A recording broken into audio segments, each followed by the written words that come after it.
Hello and welcome to PlayStation Grenade. Fortnite Battle Royale is slowly taking over the world, but tips from a few months ago are no longer viable, or the meta has changed enough for new tactics you should be aware of. So I've asked as many professional Battle Royale players as I can think of to give you 35 pro tips. And by asked, I mean I've stalked them and spammed their chat until they replied. These 35 tips should be good for anyone from beginner to intermediate, and hopefully you guys who are already Battle Royale gods may find one or two things you didn't already know. Oh, and a quick favour if I may, which skin do you use the most? It's Rex, right? No? Just me? Okay, let's do this. If you find yourself stuck in the storm, I'm already sure that you use the launch pad wherever possible to escape, but also keep in mind those pulse grenades to push yourself quickly towards the safe zone. In some cases, it's actually more beneficial to grab the pulse nades over healing items, so don't ignore them, they could save your life. Most people have noticed that the altitude your parachute pops at is set to a certain distance above the ground or structures. What a great deal of people are missing though is that the parachute auto-deploys at its lowest altitude if you are away from the island. So places like Greasy Grove can be reached quicker by first jumping away from the island and sweeping back in after the umbrella pops. This should allow you to land first and wreck bitches, if you can find a weapon of course. Not everyone wants to fight every single person they see, so if you're a covert player, attempt to enter the safe zones by the smallest side. This limits the number of combatants you'll face. The theory is simple, we are all attracted to those areas of interest, the ones that are named on the map. Get the edge by thinking tactically and entering the safe zone by the area of least resistance. Whether you're a warmonger or a stealth player, think about running towards gunfire in the distance. If you time it right, you can sneak up on an entire squad and completely obliterate a team which has just survived a long tough battle. It's also a great idea to get used to the unique sounds of each weapon. If you're hankering for a scar, listen for those shots and take the weapon by force.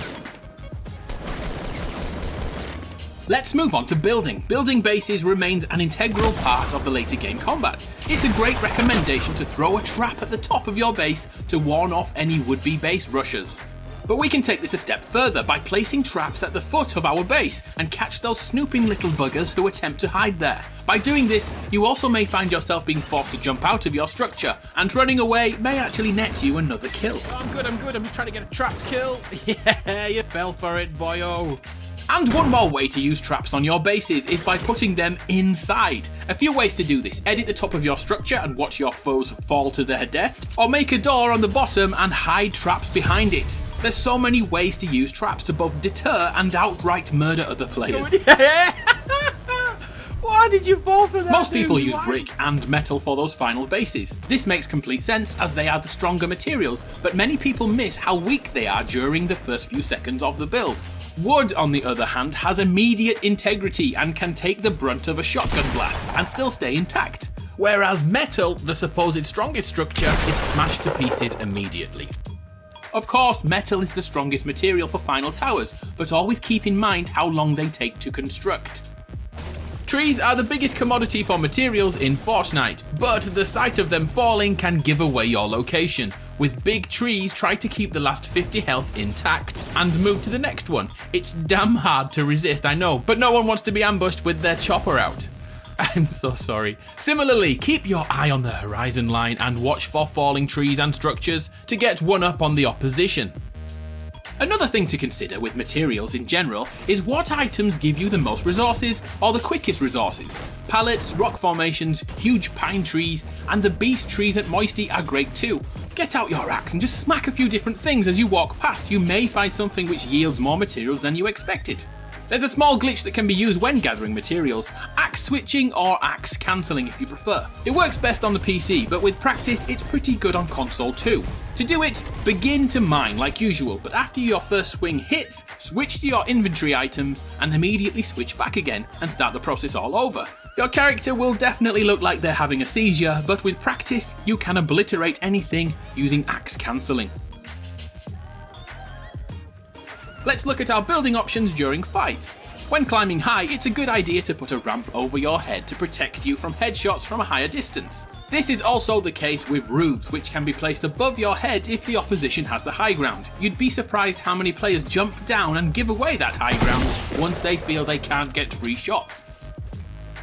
Depending on the material you choose to build with, you can peek through the slats in the structure and get the drop on your enemy. Fortnite is very frustrating in that sense. Some gaps you can shoot through, some you cannot. In here, you are completely safe, so peek away.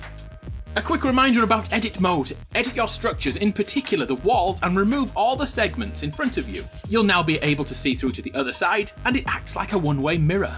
Speaking of editing tiles, in sniper battles most people are looking for someone to peek their head out of the top. Mix it up a little by quickly editing in a window and surprising those motherfuckers. Another good tactic is to hit a wall a few times to see through the top layer. The downside is the integrity of the wall is reduced, but you can then see through and not have to put your head above the parapet. By hitting their base a few times too, you can also see when they are healing and plan the perfect time to strike. If you find yourself under a great deal of pressure and you're building walls like there's no tomorrow, keep moving your character around. The occasional bullet will get through, so don't stay in one place too long. When landing in a building at the start of a game, you may have someone downstairs. A cool tip I saw over on Twitch involves stone covers. Stone offers limited visibility and builds quite fast compared to metal. When in the upstairs of a house, place down a floor over the stairs. Now, stand and be ready to kill your foe by editing out the tiles. Once they switch to their pickaxe, edit down and show them no remorse. Be aware though, not everyone falls for it, so be ready. How many times have you built a sky bridge and had it shot from beneath you? If you're running with a squad, try to attach the ramp or bridge to other structures like cliff edges. By doing this, if someone shoots out one of the panels, you and your squad won't fall to their death. Connecting structures to solid objects acts like a point of contact, keeping gravity at bay. When building structures, remember that you'll take fall damage jumping from a height above 3.5 tiles. That's why the majority of towers you see are all 3 walls high. If you do fall from a considerable height, try to spam the ramp tile in the hopes of negating any fall damage. As an extension to this, if you're trying to make an impossible jump, use the roof tile to bridge the gap. I get into Salty Springs the exact same way every time, leaping from the cliff edge and placing down a tile to stop my impending death. Onto guns and silenced weapons in particular. These are so underutilized. If you don't want to murder people with them, use them for checking bushes or knocking down trees and walls without giving away your position.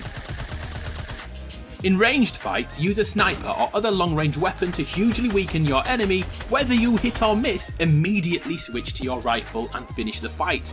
Too many of us, me included, have the urge to keep looking down our bolt sniper sights and admiring our shots. But by switching to another weapon immediately, you could end the fight much quicker.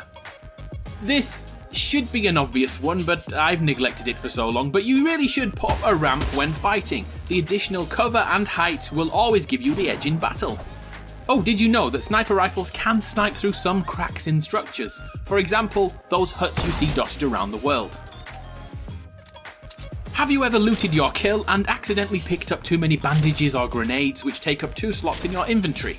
Switching to your axe while looting will stop you from getting too many materials. It will max out on its own.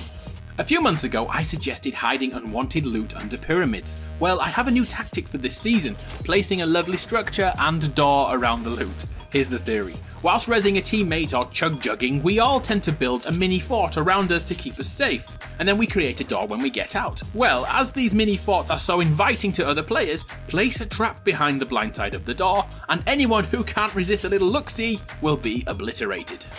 How often do you use the campfires? Did you know that the effects of those campfires can stack, so standing between 2 or more will see you heal super quickly?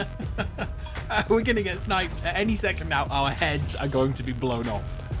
A few general tips to end on. Keep weapons in the same slot where possible. This will improve your muscle memory and your reaction times. Personally, my assault rifle goes in slot 1 with a short range weapon in 2 and a sniper in 5. This way I can stay with my preferred assault rifle and quickly switch to either sniper or shotgun in one single click on console. If you always keep the same weapon in the same slots, you'll never be forced to look at your loadout whilst fighting.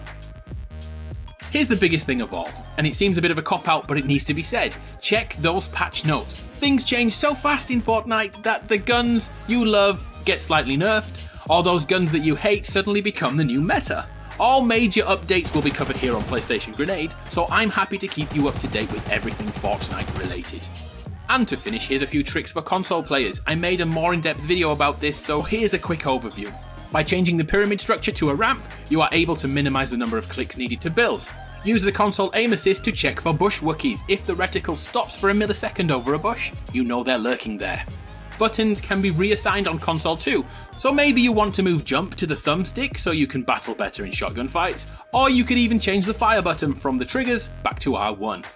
Whew, we did it! 35 tips from those pros over on Twitch, so thank you to Dakota, CDN the Third, Ninja, Myth, the list goes on forever. There are so many great Fortnite players out there. I'm Adam from PlayStation Grenade. I may be a noob, but I know how to learn. It's been a pleasure. I'll see you next time. Grenades!